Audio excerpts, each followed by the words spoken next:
Good morning, my fellow yoga travelers. I'm mighty glad to be alive today, and I hope that you are too, as we continue to live, laugh, love, learn, linger, live the life we love. All right, it's the end of one more week, beginning of the year, so don't forget to loaf and lube at the same time. All right, Friday, it's my PowerPoint presentation. So we're starting off with this is called Finding Joy. We must all do our part to make things better. Jean Garofalo, love her comic work. I've done my part by telling you to do your part. Do your part. Right? But the main thing is look to see what is a gratitude squelcher. What makes you turn your attention away from all the things that you could be conscious of that makes you appreciative of your life? And remember, the PREC in the middle of the word appreciate means that which makes precious.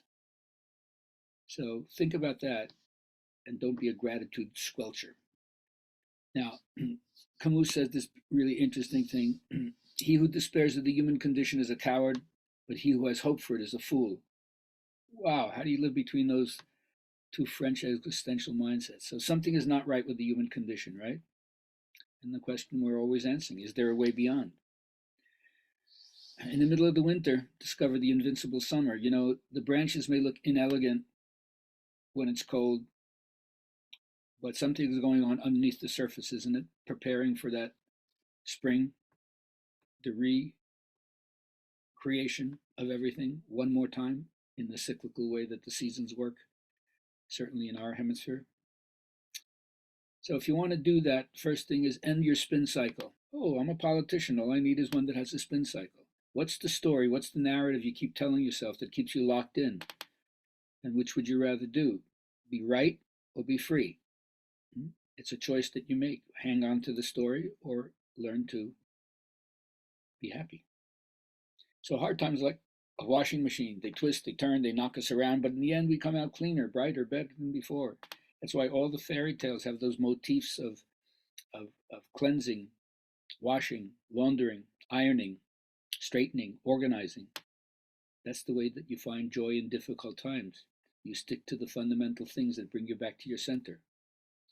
As I always say, joy is not incidental, it's essential in your life. But what gets in your way?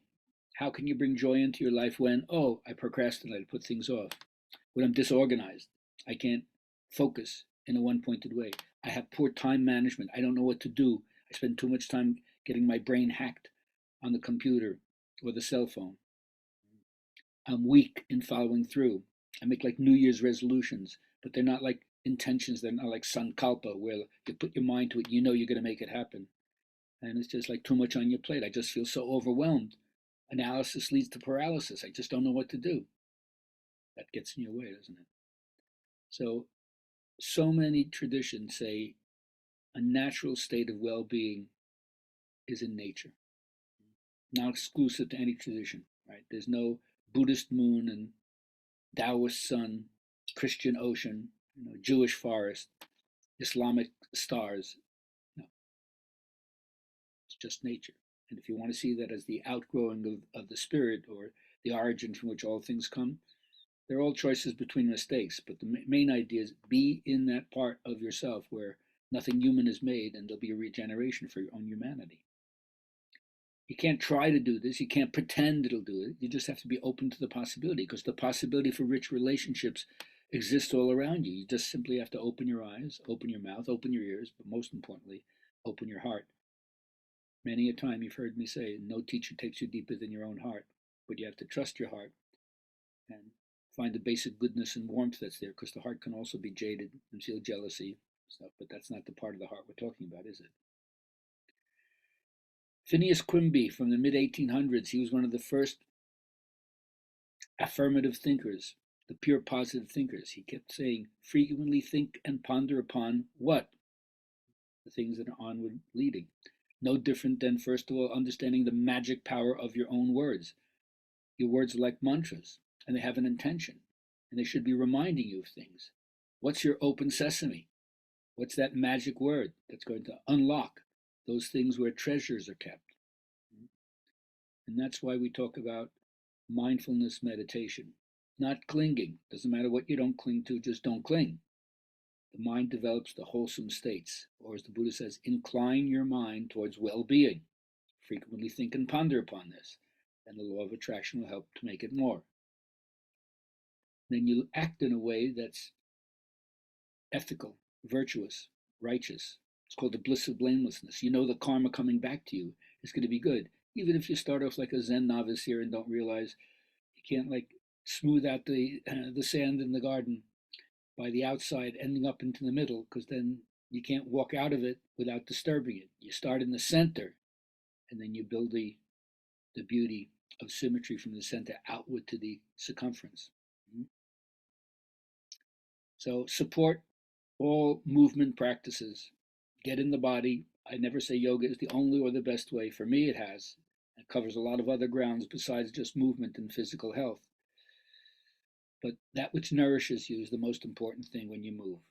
And then you could say it's a part of adventurous play. Maybe all of us won't jump out of a helicopter just with a snowboard and no ski poles from the top of the mountain. It's just an example of the kind of things human beings can do when they get that adrenaline rush. But remember this, as Aristotle said, suffering becomes beautiful when anyone bears great calamities with cheerfulness, not through insensibility, but through greatness of mind. It's hard to think that suffering could be a kind of grace in your life. But the obstacles, especially when you challenge them or overcome them, that's where the joy comes. And then if you overcome the overwhelm, there's so much to do, I don't know what to do, by calling out to something greater, reaching out for something greater, both reaching out to hold other people and reaching out to be held by other people. And that's what it is to stay open to the world. If you do all of that, go on, say it. I want to be happy. Seems like it's a fool's game, but that's the thing behind us. Unless we find that ultimate peace, kind of impossible in this world of the veil of tears to think you can find that. That's what we have for today. Find your own way to joy, to peace, to wholeness, to love. We'll see you soon.